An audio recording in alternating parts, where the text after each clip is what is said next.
Saya Emron. Saya Yandrina Rizky. Saya Faiza Masir. Saya Soto Putri Syafik. Oke, jadi langsung aja ke presentasinya yang akan dibacakan oleh Yandri.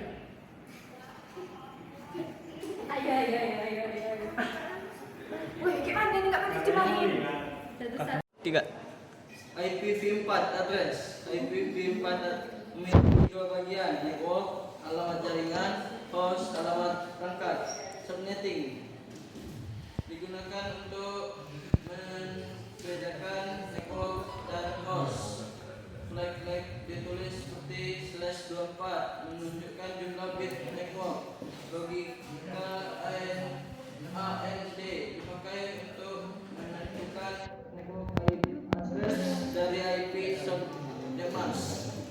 Jenis IPv4, network address, identitas jaringan, host address, alamat perangkat, broadcast address, mengirim data ke semua host. Struktur IPv4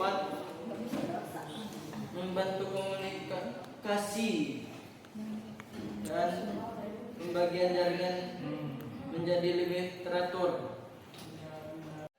Di sini saya akan membahas modul 2 yaitu IPv4, unicast, broadcast, dan multicast. Yang pertama ada unicast yaitu transmisi unicast yang merujuk pada satu perangkat yang mengirimkan pesan ke satu perangkat lain dalam komunikasi satu lawan satu.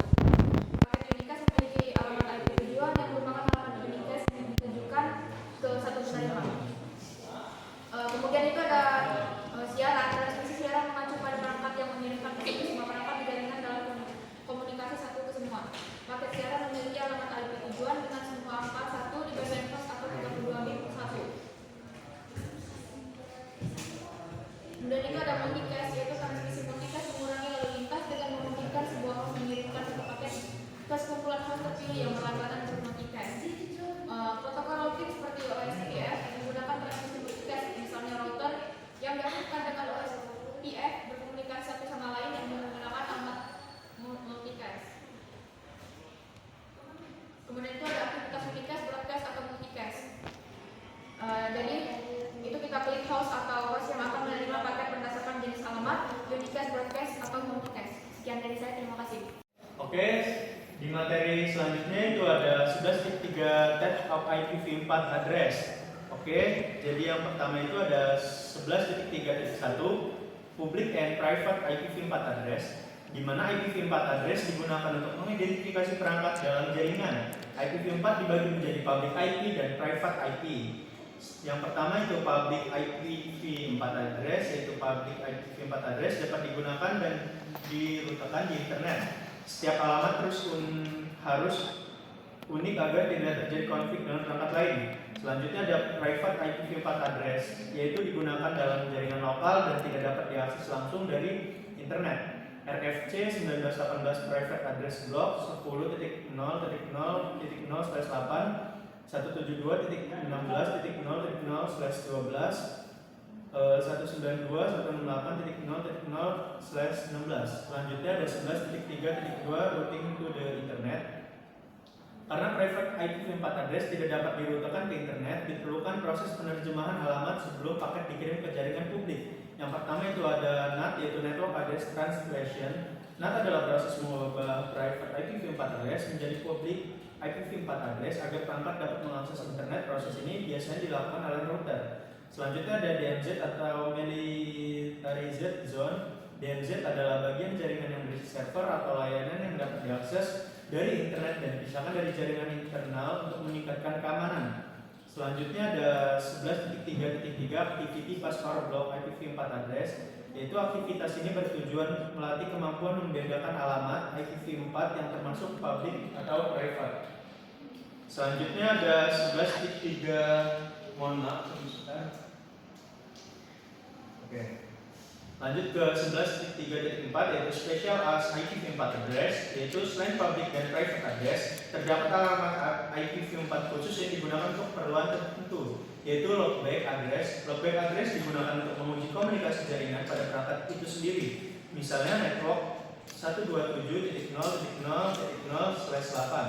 Alamat yang paling umum yaitu 127.0.0.1 localhost. Fungsi loopback yaitu yang pertama menguji konfigurasi TCP/IP, membantu troubleshooting jaringan, yang ketiga yang terakhir memastikan layanan jaringan berjalan dengan baik. Selanjutnya ada 11.3.5 yaitu legacy classful addressing. Pada awal perkembangan IP4, alamat IP dibagi ke dalam beberapa kelas berdasarkan ukuran jaringan. Yang pertama itu adalah kelas A rentang 1 sampai 26 default max 8, kelas B rentang 128 sampai 191 default max 16, kelas C rentang 192 sampai 223 default max 24, kelas D rentang 224 239 digunakan untuk multicast, kelas E yang terakhir rentang 240 sampai 255 digunakan untuk penelitian.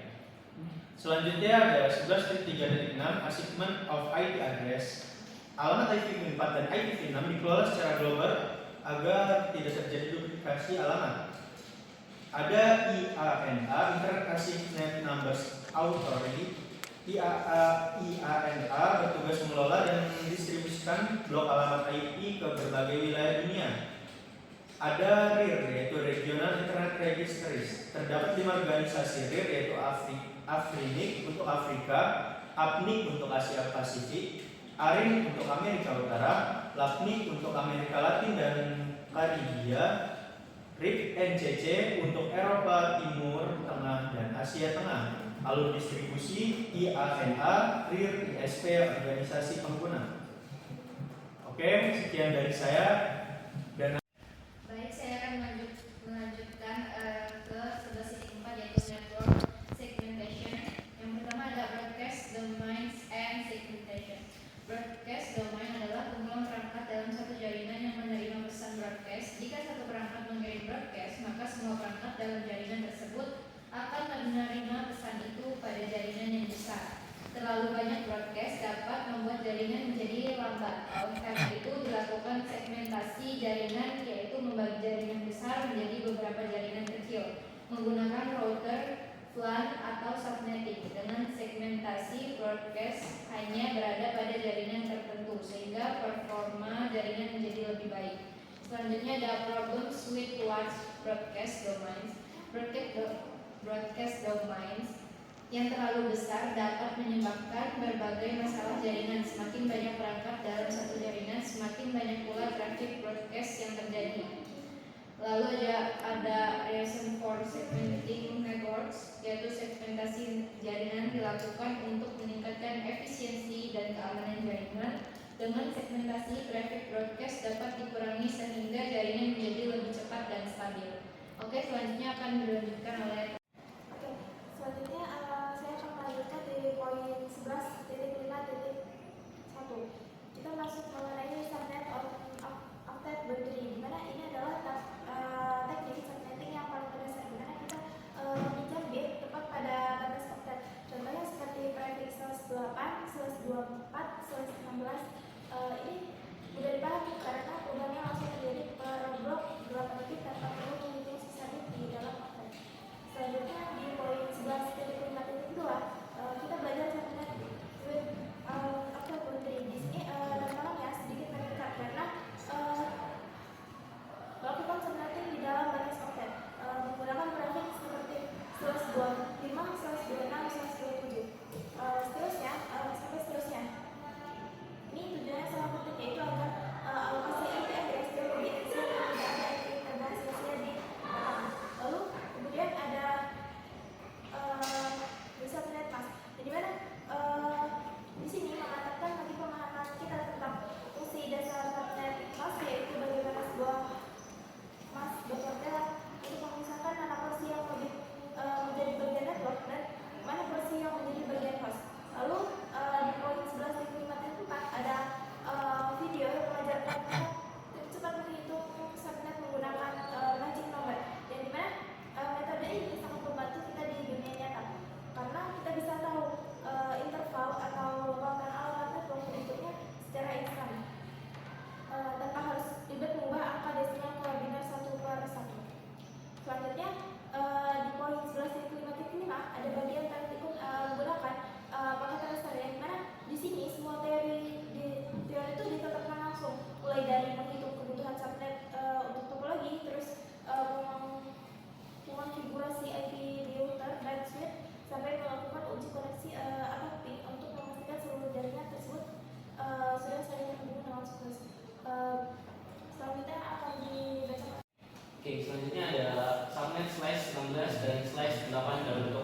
Sebelumnya apa itu subnetting? Subnetting adalah proses membagi sebuah jaringan besar menjadi beberapa jaringan yang lebih kecil atau subnet. Tujuannya adalah satu, menghemat penggunaan alamat IP, meningkatkan keamanan jaringan, mempermudah pengamanan jaringan dan mengurangi lalu lintas atau broadcast dalam jaringan.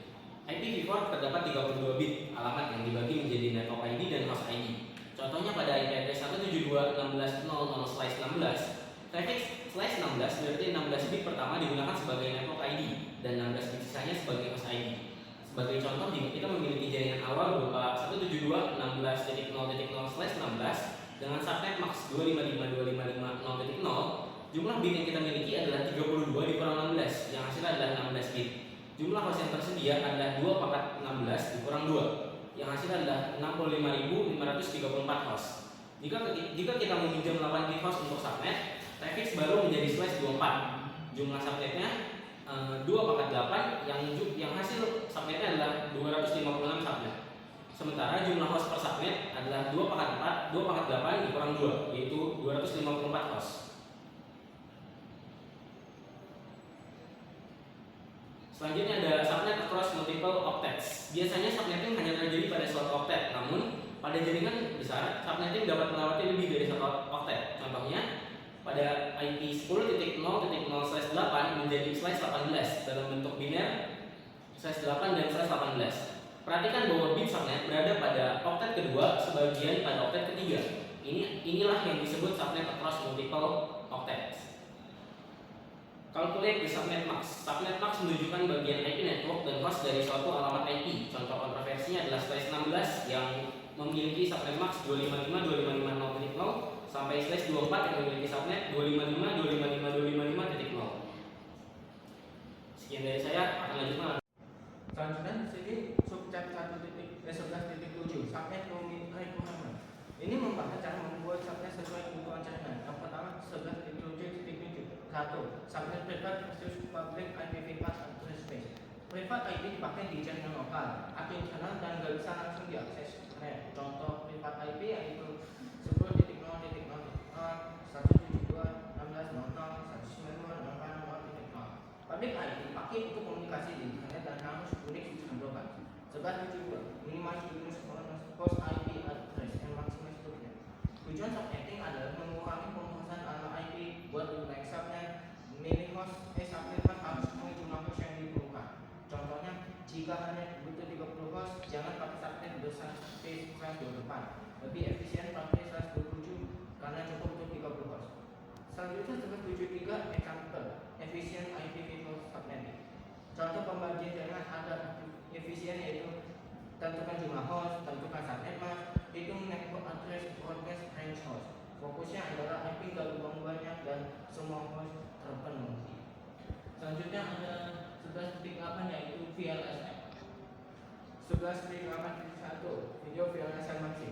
Ini memungkinkan tiap subnet memiliki ukuran berbeda. Subnet besar untuk banyak host, subnet kecil untuk sedikit host. Dihemat dalam penggunaan alamat IP. Selanjutnya contoh VLSM. Contoh pembagian jaringan menggunakan VLSM yaitu urutkan kebutuhan dari besar ke kecil, tentukan subnet mask masing-masing, alokasikan IP mulai dari subnet terbesar. Selanjutnya 11.3 IPv4 address konversasi. IPv4 jumlahnya terbatas dan VLSM membantu menghemat penggunaan IP dan menghindari pemborosan alamat host. Selanjutnya 11.4 VLSM. Inti konsepnya adalah satu network bisa dibagi jadi subnet dengan ukuran yang beda. Contoh /26 untuk 60 host, /27 untuk 30 host, /30 untuk point. Selanjutnya di 11.8.5 VLSM topologi address asynchrony. Langkah asynchrony IP pada topologi yang satu hitung kebutuhan host tiap jaringan, buat tentukan subnet mask, 3 alokasi subnet terbesar dan 4 isi IP gateway dan host. Jika menentukan goal, maka hasilnya penggunaan IP lebih efisien dan routing lebih rapi dan mudah dikelola. Selanjutnya bagian 11 jadi silahkan bacakan dengan saya. Selanjutnya di sini saya akan masuk ke 11.9 yaitu tentang desain terstruktur. 11.9.1 yaitu perencanaan IP atau addressing plan. Tujuannya itu supaya jaringan rapi dan siap dikembangkan di masa depan. Analisisnya itu harus tahu berapa jumlah subnet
kami akhiri.